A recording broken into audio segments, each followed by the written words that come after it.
মুহূর্তে আমি দাঁড়িয়ে আছি 10 টাকার মসজিদে।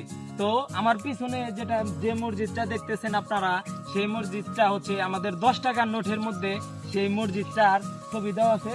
সে এই মসজিদটারই। তো আমরা এখন এই মসজিদের ভিতরে যাব, আমাদের সাথেই চলুন। আটিয়া মসজিদের অবস্থান টাঙ্গাইল দেলদুয়ার উপজেলার আটিয়া গ্রামে। টাঙ্গাইল সদর থেকে প্রায় 10 কিলোমিটারের মতো।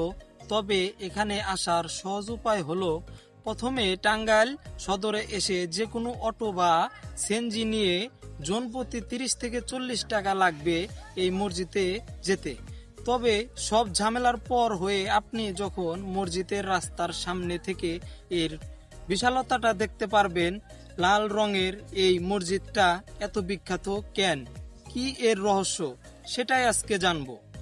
এই মসজিদটি নির্মাণ হয়েছে 1609 সালে। তো আমরা ইতিমধ্যে ঢুকে পড়লাম সেই কাঙ্ক্ষিত মসজিদে। তো আমাদের সাথে আসুন।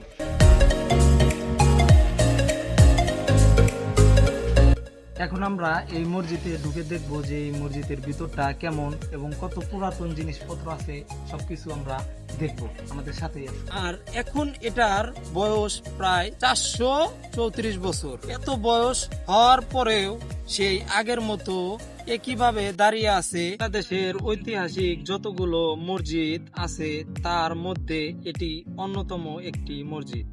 এই মসজিদটির কারুকাজ, সুন্দর ডিজাইন মসজিদটিকে অপূর্ব সুন্দর করে তুলেছে। সবার কাছে পরিচিত মসজিদটির কারণ বাংলাদেশের সবাই 10 টাকার নোটে এই মসজিদটি দেখেছে।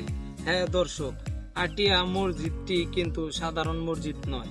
বাংলাদেশের যতগুলো পুরাতন মসজিদ আছে সবার থেকে তালিকায় এগিয়ে আছে এই মসজিদটি।